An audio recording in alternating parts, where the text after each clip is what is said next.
Everyone, good morning. কেমন আছো তোমরা? সব আছো, ভালো আছো? আমি আছি মোটামুটি।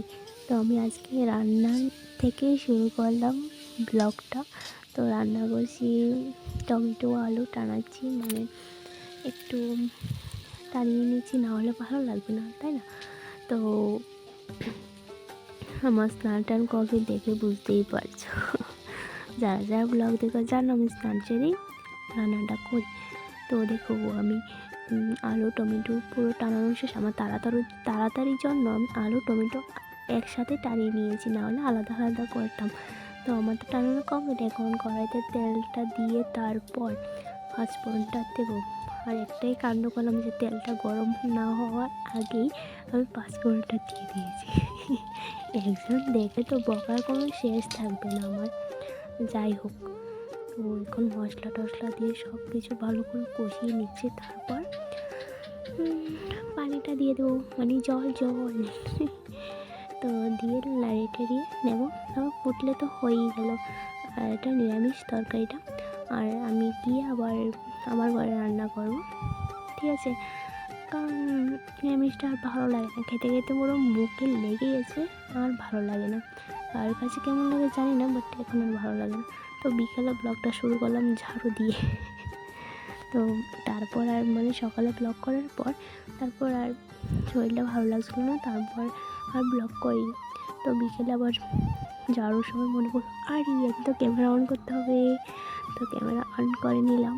তো ঝাড়ু দিয়ে নিচ্ছি। ভালো লাগছে না, আজকে শরীরটা এতটা খারাপ লাগছে, মানে ভালো লাগছে না কোনো কিছু। আর এখন তো বাড়িতে কেউ নেই, এখনও কেউ আসেনি বাড়িতে, খেতে থেকে বাড়িতে এখনও আসেনি, আসবে একটু পর।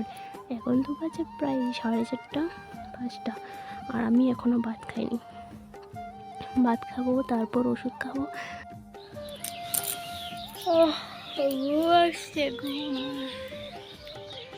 এত ঘুম থেকে কোথায় আসে বুঝতে পারি না বাবা।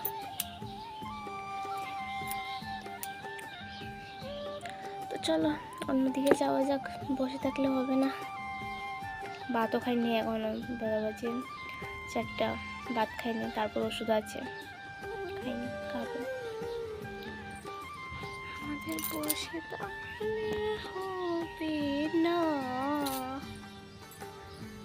বসে থাকলে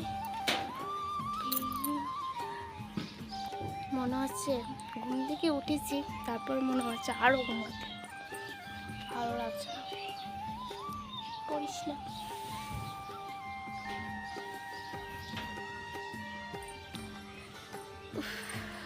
এত গরম, এই গরম না দিতে দিতে এত গরম দিয়েছে। পা হাত ধুয়ে পুরো ফ্রেশ হয়ে গেছি, আর এখন কোনো কাজ দিয়ে আসি, রান্না বসাবো কি। আর বাইরে সন্ধ্যা হয়ে যাচ্ছে, এখন সন্ধ্যাবাতি দেবে।